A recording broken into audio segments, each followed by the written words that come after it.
Wow! I did not see that coming. Why would you give Khabib your back? Face crank. Face crank. Wow. What? Fourth round. Oh, whoa, whoa, whoa, whoa, shit. After all of Whoa, whoa, whoa, who just jumped in? Whoa!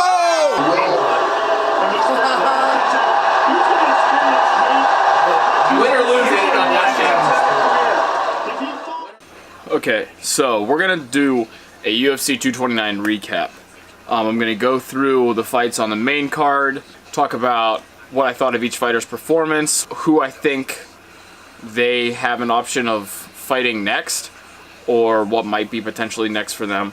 And then we'll obviously talk about that main event that turned into chaos at the end of the night. So, started off, the first fight on the main card was Michelle Waterson versus Felice Herrig.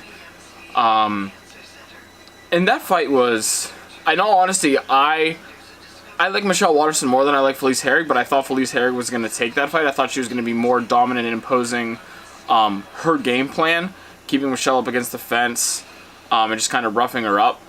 But didn't go that way. Karate Hottie won. And something that was really weird about that fight was the scorecard at the end. I could have seen 30-27s or a couple 29-28s. I think you could reason your way into either one of those. But there was a 30-26 in there, which made no sense to me, especially when it's followed by a 29-28. I don't remember seeing any round in there that I just thought, oh wow, yeah, that's definitely a 10-8 round. So next, with Derek Lewis and Volkov, I chose Volkov to win this fight. I really envisioned Volkov throwing that right knee into the midsection of Derek Lewis. I thought he was going to hit him with a body shot. Lewis was going to buckle, and then he was just going to take him up against the cage, hit him with some shots, drop him down, and then TKO him. I really thought that was going to happen. I thought I saw that happening in the second round in my head before that fight.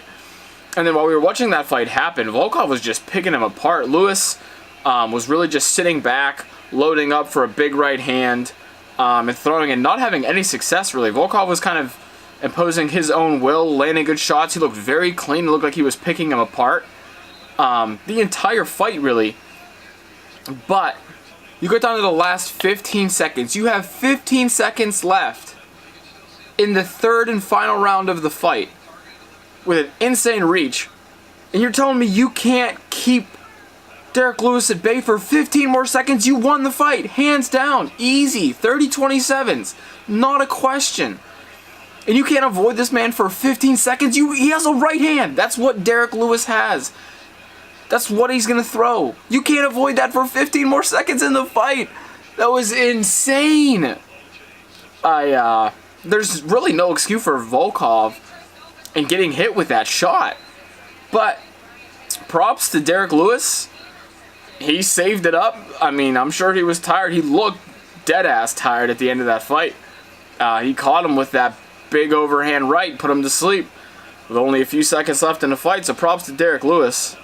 What I think is next for Derek Lewis is, if I had to guess, Stipe. Blades is having a rematch with Ngannou. Cormier is obviously going to be fighting Lesnar, so I think to fight, one of the top contenders makes sense for Derek Lewis, and Stipe is who I think is left for him to fight.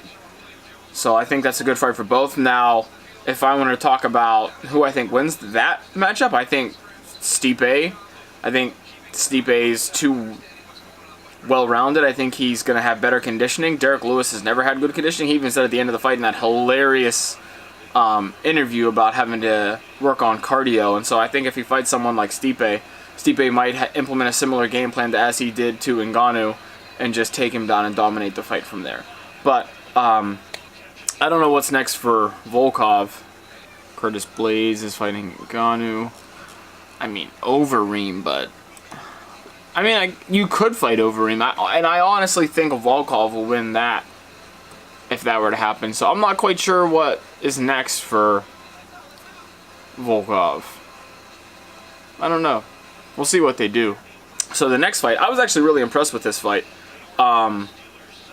Dominic Reyes versus OSP. I was really impressed by Reyes. He obviously come up. I watched him at UFC 218. He looked good then. He beat Janet Cannonier next. I thought OSP was definitely going to be a really good test for Reyes to see if he actually is as good as I thought he was going to be. I chose Reyes to win this fight, and he did. He looked crispy. He looked really clean. He had OSP cut. OSP was bleeding. He really was moving really well, and he was really accurate with his shots and how he did. He didn't look tired at all throughout the fight. He looked like he was in really good shape. So I'm really curious to see what they do with him next. If I had to guess, I would maybe put him in there against either Yan. I don't know how. I'm not even going to try to pronounce Blachowicz or however you say his last name. I guess I tried. But, or Ilir Latifi, if I'm being honest. I don't know who else he would fight besides one of those two guys at light heavy, because you have Gus and Jones most likely fighting at 232 at the end of the year.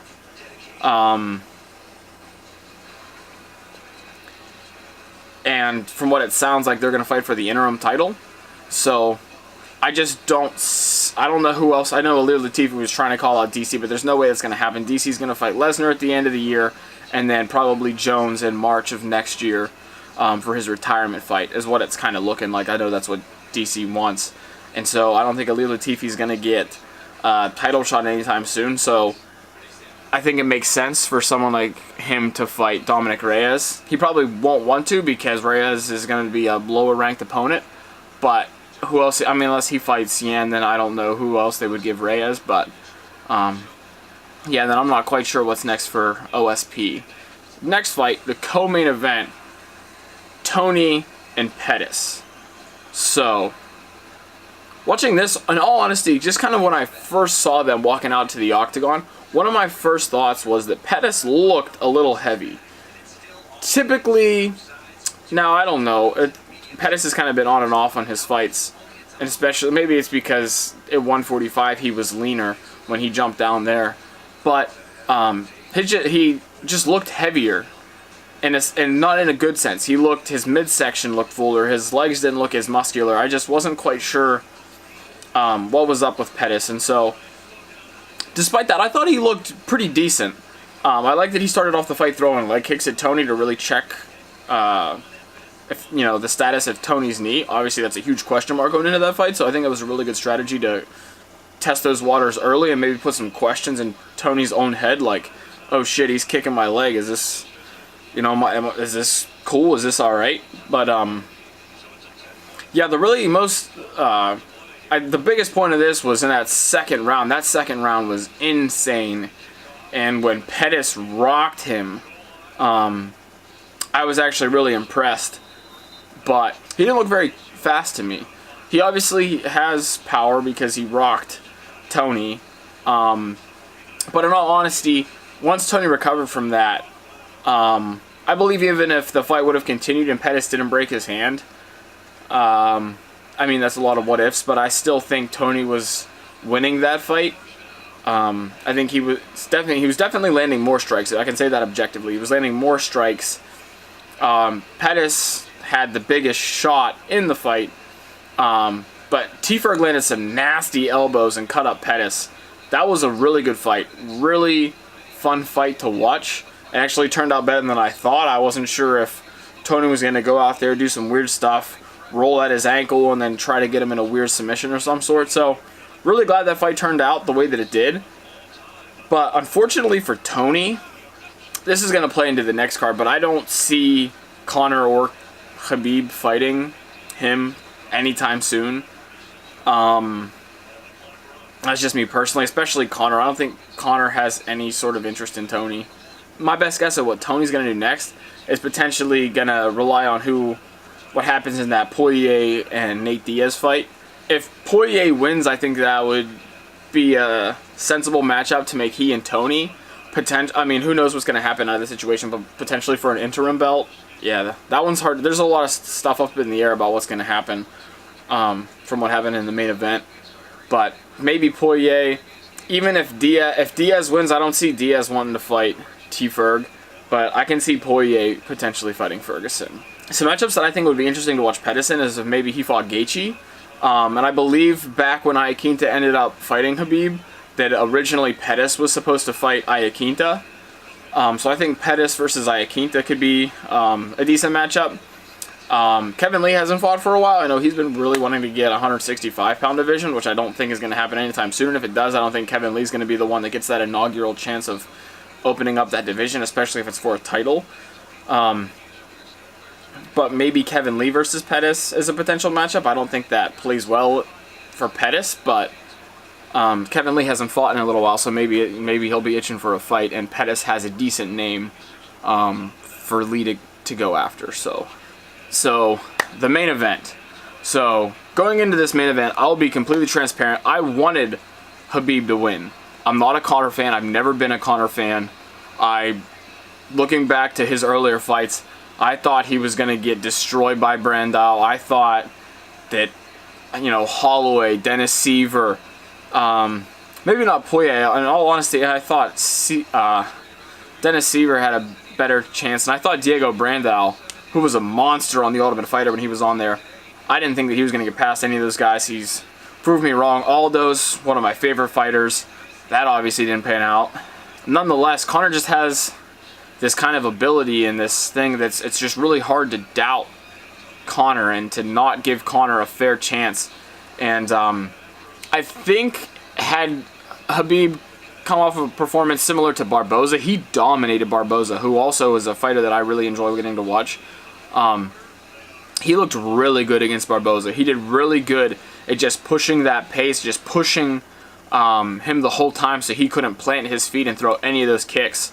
He did really good, and once he had him down for a majority of that fight, and he dominated him. Edson wanted nothing to do with that fight. You could see it on his face. He looked untouchable in that fight. But fast forward to when he fought Iaquinta. Now, granted, he was supposed to fight Ferguson, then he was going to fight Holloway, and then it ended up being Iaquinta. He looked reckless in that fight, and so going into this, that was the last image I have of Khabib fighting. And I think that same Khabib, if that game plan shows up to fight Conor, I think he slept. I think he slept in the first or second round, and that's what I anticipated in my mind when we made fight picks with my friends. That's what I thought was going to happen. But to my delight, Khabib had a great game plan. He was very smart about the distance when he was striking with Conor. He kept that right hand high, which, against Conor, you have to do. You can't be stupid about that. He kept that right hand high. He was good. He didn't really get tagged with any hard shots. He was very good at. Now, he had a couple shots that looked a little bit desperate, but some of them actually paid off for him, in all honesty. The biggest shock of the actual fight, in the second round, that overhand right. Oh my gosh. That was insane. I did not see that coming at all. It was quick and it was accurate, and he put Conor down. That was jaw-dropping for me. And had he been a little bit more accurate or sensible with the follow-up strike, I think there was chance for potential for a TKO there. But I thought he was really smart after he hit Conor with that, to not just get super cocky with his punches and just try to take Conor out, because I think that was Conor's actual best chance to get back into that fight. The third round, I think, is the only round that you could potentially say that Conor had any sort of chance of winning in the judges' eyes. But still, obviously, that didn't matter, because come the fourth round, Khabib got that takedown. He was relentless on it, had Conor up against the cage, and then Conor eventually gave up his back, and then that turned into the neck crank submission for Khabib to win. Now, to talk about what happened after the fight, you obviously just can't talk about that moment, because there's been so much that's happened in the past. That I was in a room full of Conor fans.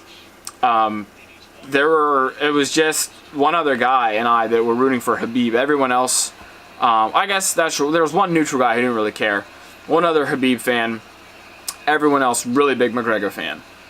So a lot of people were really upset and pissed off at Khabib. One, for standing over Conor after he won and yelling at him, but two, obviously what went down. And so while I don't think it was the smartest decision for Khabib to jump out of that octagon and go after Dylan Dennis, in his defense, point one is that Dennis was talking shit on Ariel Helwani's show beforehand, saying, you know, he doesn't think that they're actually about any of that action. They're just talk. They won't do anything.